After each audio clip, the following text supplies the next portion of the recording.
The palace was silent when the sheikh summoned me to his private chamber. His voice carried the weight of authority that allowed no refusal. "From tonight," he said, "you will stay with my son, Adil. You'll take care of him through the night. I trust no one else, Haris." His tone was cold, his eyes unreadable. I lowered my gaze and nodded. I had served in his household for years, and though my body carried the fatigue of 40 winters, obedience had long become my second nature. Adil, his only son, was 20, young, intelligent, and strikingly handsome, but bound to a wheelchair. The sheik claimed his legs had been paralyzed after a fall from the terrace years ago.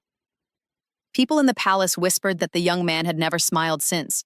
I had often seen him by the window, staring at the horizon for hours, lost in a world of silence.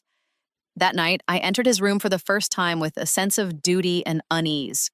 The chamber was dimly lit, with thick curtains drawn across tall windows. A large chandelier hung above, its crystals dull under the soft glow of a single lamp. Adil sat near the window, his eyes reflecting the faint light. When I greeted him politely, he only nodded and continued gazing outside. His expression carried something deeper than sadness, as if grief had become his only companion. I arranged his medicine, placed a glass of water beside his bed, and spread a mattress in the corner for myself. I could feel the cold marble floor through the thin fabric beneath me.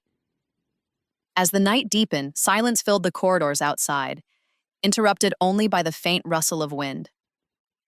Lying there, I couldn't help but wonder about this young man's life, a life confined to a chair, under the shadow of a father whose commands were absolute. There was something haunting about the way Adil avoided words, the way his eyes occasionally flickered with a spark that died before it could become a flame. Before turning away, I noticed him once more, still seated by the window watching the night sky. His face was calm, but his hands were clenched tight on the wheels of his chair as if he was holding back a storm. I didn't know it then, but that storm was waiting for me too. The silence of that night was only the beginning of something far more dangerous, a secret buried deep within the walls of that palace. It was deep into the night when I first heard it, the faint rhythm of footsteps in the corridor outside Adil's room. At first, I thought it was my imagination, born out of exhaustion. But as the seconds passed, the sound became clearer, slow, deliberate steps that grew closer and then paused. As if the unseen visitor was listening from the other side of the door, my heart began to race. The palace was supposed to be locked down after midnight. No one had permission to walk through the upper halls. I lifted my head, my pulse loud in my ears, and turned toward Adil. He was still awake, sitting quietly by the window. The faint glow from the lamp cast half his face in shadow. "Did you hear that?" I whispered. He didn't answer at first. His eyes were fixed on the door, his body completely still. Then in a calm but low voice, he said, "Yes. I hear it every night." His words sent a chill down my spine. "Every night?" I repeated. He nodded slowly. "Sometimes the steps stop here. Sometimes they go further, but they always come back." A breeze slipped through the cracks of the window, causing the lamp flame to flicker. The dancing light threw moving shapes on the walls, and for a moment I thought I saw someone standing there. But it was only my fear playing tricks on me. The sound stopped. Silence returned, thick and heavy. I waited for Adil to speak again, but he only looked toward the door, his eyes distant. When I whispered, "Should I tell the sheikh?" his head turned sharply toward me. "No," he said quickly, his voice firm, unlike before. "You must not tell him anything." I frowned, confused. But what if there's danger? Adil leaned forward slightly, his tone filled with strange intensity. "There is danger, but not from where you think. If the sheikh finds out, it won't be the intruder you'll need to fear. It will be him." I froze, unable to speak. His words made no sense, and yet something in his eyes told me he wasn't lying. The lamp flickered again, casting a trembling shadow across his face. The footsteps had vanished, but the echo of that night never left me. I returned to my corner and lay awake, staring at the ceiling. Every creak of the old palace made me flinch. It felt as if the walls themselves were whispering secrets about us, secrets I wasn't meant to hear. The silence stretched long after the footsteps faded. I wanted to believe it was over, yet the air in the room felt alive, heavy, like it carried a warning. My fingers trembled as I adjusted the lamp wick, but before I could, the flames sputtered and went out completely. The sudden darkness swallowed the room. I froze. The soft light from beneath the door became the only source of visibility. A narrow golden line across the marble floor. Someone was still standing outside. I could hear faint breathing, slow and deliberate. My heartbeat quickened. Adil didn't move. He sat completely still, his head slightly tilted, as if listening to something only he could hear. Then, in a voice barely above a whisper, he said, "This darkness is not an accident." My breath caught. "What do you mean?" He turned toward me, and though I couldn't see his face clearly, I could sense his calm, unnerving and steady. "This has happened before," he said softly. "Every time the light goes out, someone is there." The line of light under the door flickered, then dimmed, as if whoever was outside had moved the lamp away. I held my breath. "Who is it?" I asked. Adil's reply was quiet, deliberate. "The one you trust the most." A shiver ran through me. The only person I trusted was the sheikh. My mind raced, trying to make sense of his words, but before I could question him further, the sound stopped. The breathing, the faint scuff of shoes. Everything. Only silence remained, deep and suffocating. After a few long moments, the lamp on the table suddenly reignited on its own. The flame burned brighter than before, its light too sharp for my eyes. Adil's face appeared in that glow, pale, unreadable, and strangely distant. "Go back to sleep," he said calmly. "You'll need your strength." I couldn't move, couldn't look away. His words sounded like an order, but also a warning. Slowly, I lay down again, pulling the blanket over me, though I knew sleep wouldn't come. From my corner, I watched him. His gaze was fixed on the door, his hands resting motionless on the wheels of his chair. Outside, the wind whispered against the walls, as if carrying messages through the cracks of the ancient palace. That night, I realized something was terribly wrong. Not with the palace, not with the footsteps, but with the truth I had been told. When dawn finally arrived, the first rays of sunlight crept through the tall curtains, chasing away the ghosts of the night. Yet no warmth could reach the unease in my chest. I told myself it was all a dream. The footsteps, the flickering light, Adil's strange words. Still, every time I looked at him, something inside me whispered that nothing about this place was as it seemed. The sheikh entered shortly after sunrise. His heavy steps echoed through the hall before he appeared at the doorway, dressed in a spotless white robe, his expression hard as stone. His eyes swept across the room, first landing on his son, then on me. "Everything all right?" he asked in a tone that sounded more like an interrogation than concern. I hesitated. "Yes, everything was fine," I murmured, though my voice trembled slightly. He studied me for a moment longer, as if trying to read what I wasn't saying. Then, with a slow nod, he turned to Adil and said, "You must learn to sleep early." "Weakness begins in the mind," Adil didn't respond. He only lowered his gaze, his hands tightening around the armrest of his wheelchair. The sheikh's stare lingered on him, and for a brief second I saw something flicker between them. Not affection, not care, but something closer to fear disguised as control. After the sheikh left, silence filled the room again. I busied myself with cleaning, trying to shake off the strange tension. But as evening descended, the same uneasiness returned, crawling beneath my skin. That night, Adil sat by the window again, his face half lit by the glow of the lamp. I gathered my courage and spoke softly. "What happened last night? It must have been my imagination, right? You were in your chair the entire time." He turned his head slightly, a faint smile touching his lips, not of amusement, but of quiet understanding. "You can call it imagination if that helps you sleep," he said gently. "But truth doesn't fade just because someone refuses to see it." I frowned, unsure how to respond. Before I could ask anything more, he added, "You think I'm helpless. But what if I told you that my weakness is the greatest lie this house ever built?" I froze. His tone was calm, but the words hit like thunder. My heart pounded as realization crept in. The lie wasn't about the footsteps or the darkness. It was about him. And that night, for the first time, I saw it. A spark of defiance in Adil's eyes, bright and alive, as if something long buried was finally beginning to awaken. The lamp's flame trembled between us, as if it too could sense the weight of what Adil had just confessed. My throat went dry. "You mean you can walk?" I whispered, afraid of my own question. Adil's lips curved into a faint, tired smile. "I could always walk," he said quietly.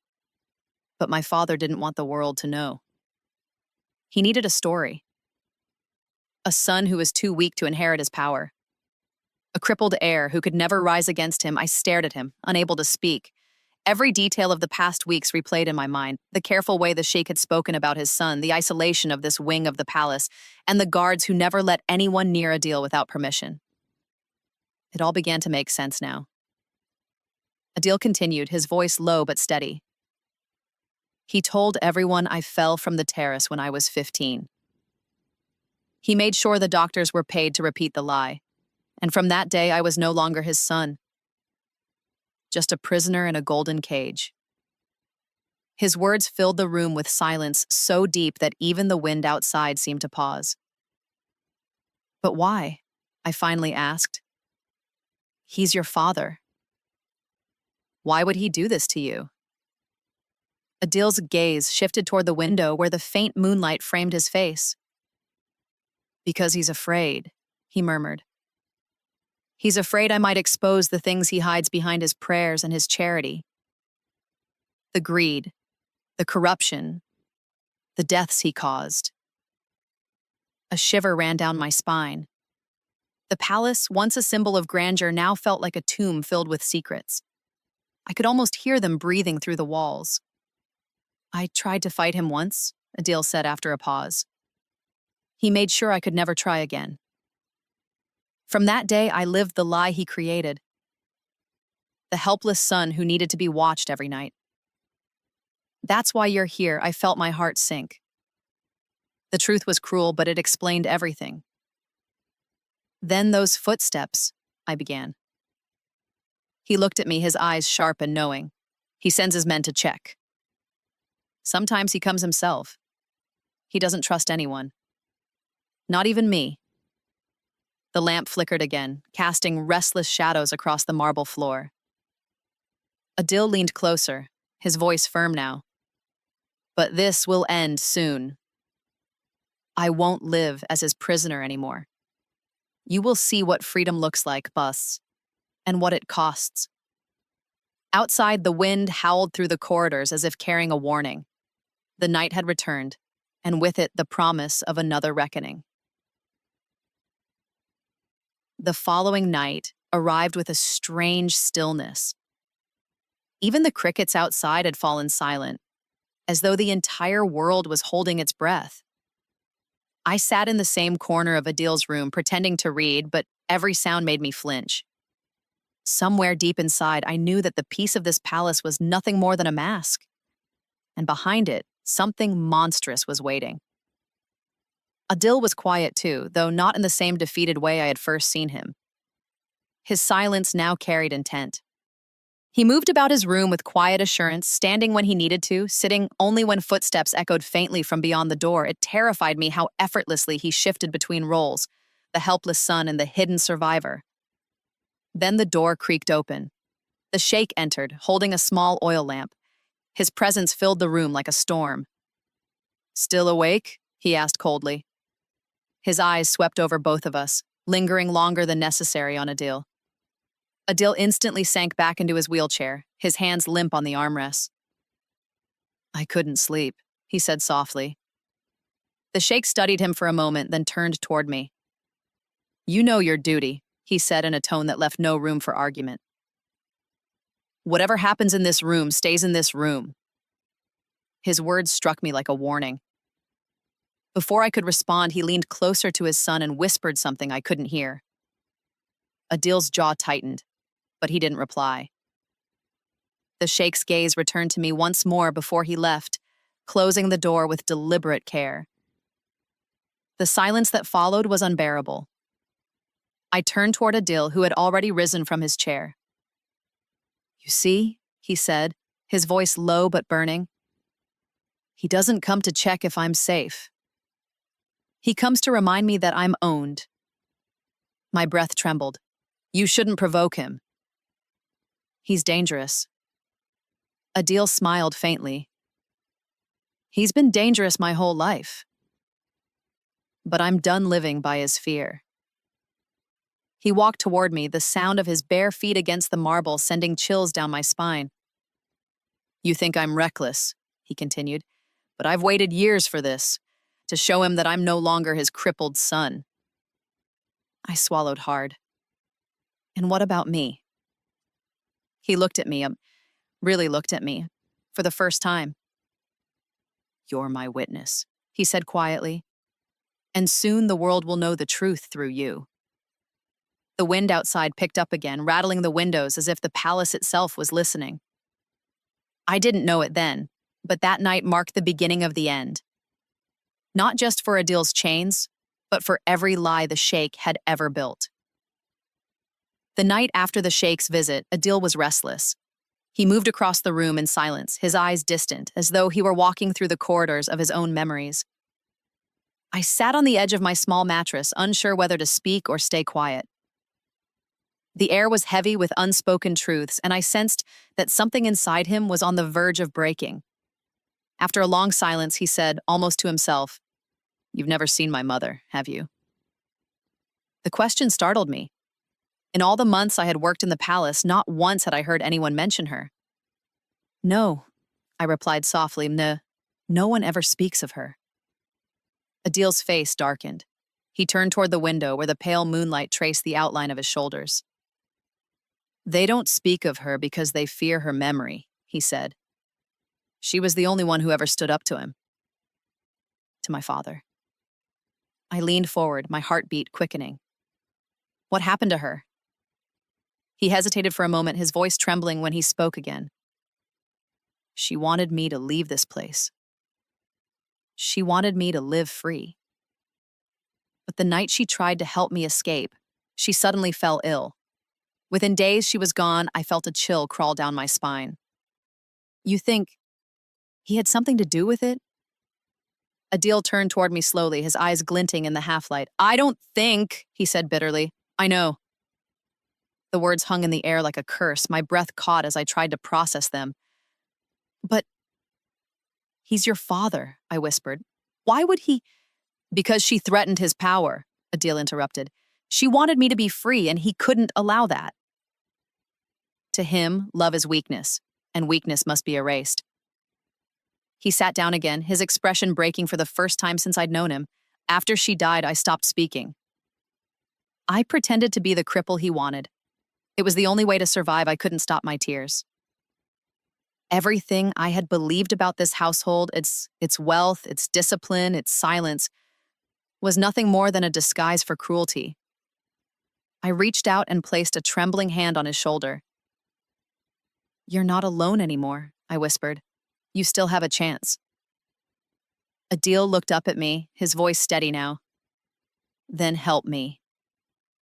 Not out of pity, but because this place needs to see what it did to us." At that moment, I knew there was no turning back. I wasn't just a caretaker anymore. I was part of his truth and part of his fight. The night after the sheikh's visit, Adil was restless. He moved across the room in silence, his eyes distant, as though he were walking through the corridors of his own memories.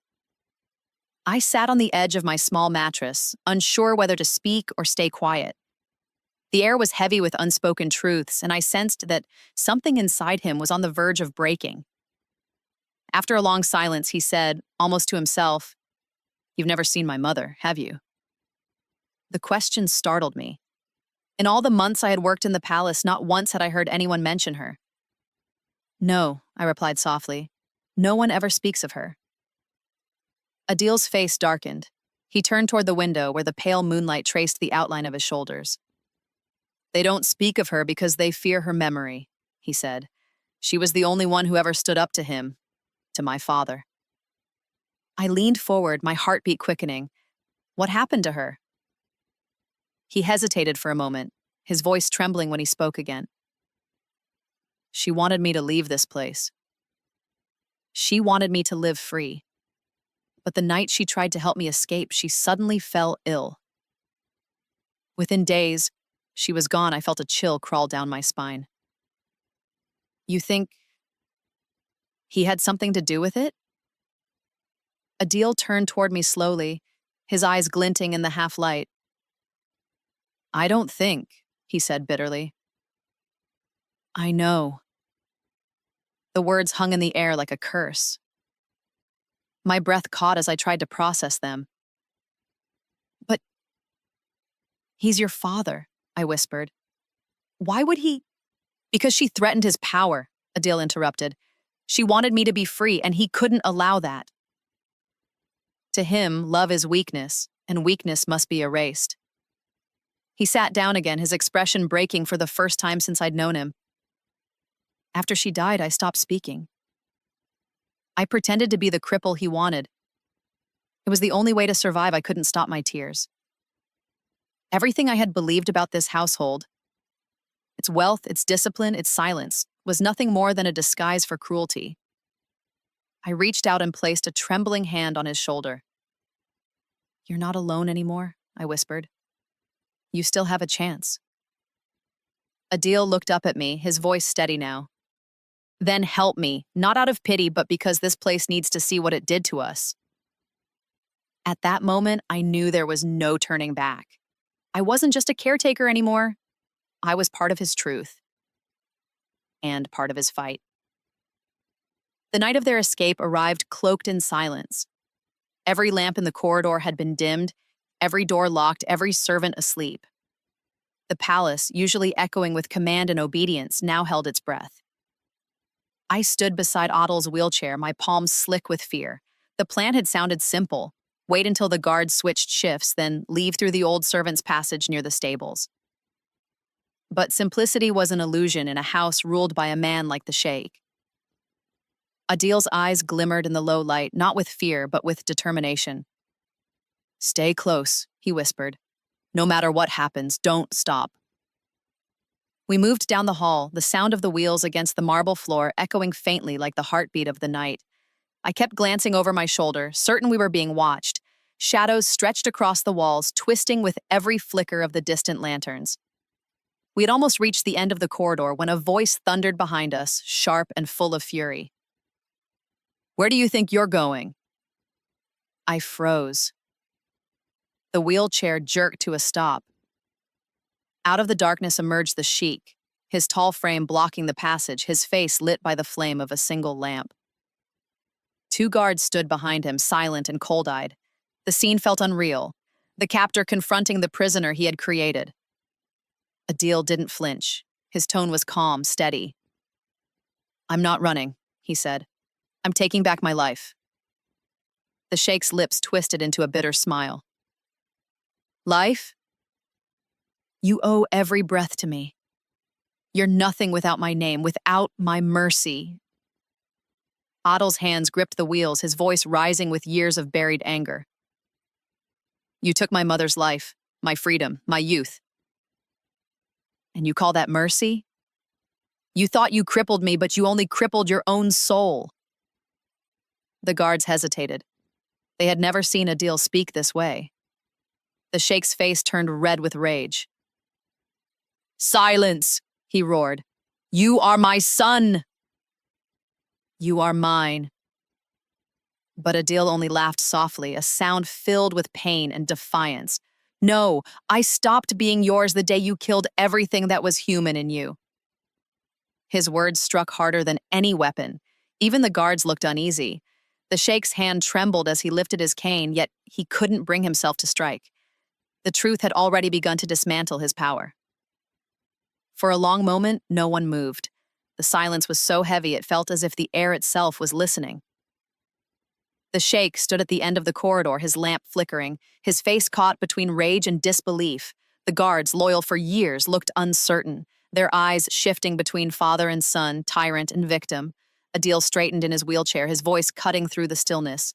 If you stop me now, I'll tell them everything. About my mother, about the lies you built, about the nights you made this palace your prison of fear. The sheikh's breath came in ragged bursts. You dare speak to me like this? I dare to tell the truth, Adil replied firmly. And truth doesn't fear power anymore. His words rippled through the hallway like thunder. The guards hesitated, their hands hovering over their weapons but never lifting them. One of them finally stepped back, then the other. In their silence, something broke. The chain of fear that had held them captive as long as it had held Adil. The sheikh's eyes darted between them, realization dawning too late. His authority was crumbling before him. You fools, he shouted, his voice trembling. Do you think you can betray me? Everything you have comes from me. But no one answered. The only response was the soft creak of Adil's wheelchair as he began to move forward, his gaze steady. I walked beside him, every step a rebellion against the years of submission that bound us both. The sheikh stumbled backward, his lamp shaking. Adil, he said, his voice cracking for the first time. I did it for you. For your safety, Adil stopped. No, he said quietly. You did it for yourself. You feared losing what was never truly yours. Control. The sheikh's hand slipped, and the lamp fell, shattering on the marble floor. Flames licked the air for a brief moment before dying out. In the faint smoke that rose, he seemed smaller. No longer the ruler of a grand estate, but a broken man consumed by the weight of his own deceit. Without another word, Adil turned his wheelchair toward the grand doors of the palace. The guard stepped aside. I followed him, my heart pounding as the night wind rushed in to greet us. Behind us, the palace stood silent, not as a symbol of power anymore, but as a grave for all the lies it had protected. The sheikh's empire had fallen, not to rebellion or war, but to the truth spoken by his own son. By dawn, the palace was behind us, its tall domes fading into the mist. For the first time, the world outside felt alive, filled with sounds that were real, not echoes of fear. Adil sat beside me on an old wooden cart we had borrowed from a kind villager. The air was cool, the sky painted with streaks of gold. I looked at him, and for the first time since I had met him, I saw peace in his eyes. Days passed quietly. We found shelter in a small, abandoned house on the edge of a nearby village. People began to recognize Adil, the sheikh's son who was said to be crippled for life. When they saw him standing, walking on his own, disbelief spread through the town like wildfire. Whispers turned into conversations, and conversations became questions. What kind of father would imprison his own child under the guise of love? What kind of man would build power by burying the truth? The guards who had once served the sheikh came forward too. One by one, they confessed everything, the lies, the fear, the cruelty that had ruled the palace for years. Word reached the village council, and soon the sheikh was summoned to answer for his actions. When they found him, he was no longer the commanding figure he once was. He sat alone on the steps of his grand hall, the fire of arrogance gone from his eyes. Age seemed to have caught him overnight. When asked to defend himself, he had no strength to speak. His silence was his confession. Adil didn't seek revenge. He's already punished, he said quietly. A man who lives in fear of truth is more crippled than anyone who cannot walk. Those words spread faster than any royal decree ever had. In the weeks that followed, Adil began to rebuild his life, not as the sheikh's son, but as his own man. Children from the village came to study with him. He taught them about honesty, courage, and the importance of standing for what is right, no matter the cost. I stayed beside him, helping where I could, though I often wondered how a world built on lies could ever deserve someone as pure as him. But Adil would only smile and say, "The truth doesn't need a palace. It only needs a voice." And in that quiet village, among people who had once bowed to power, his voice became the sound of freedom.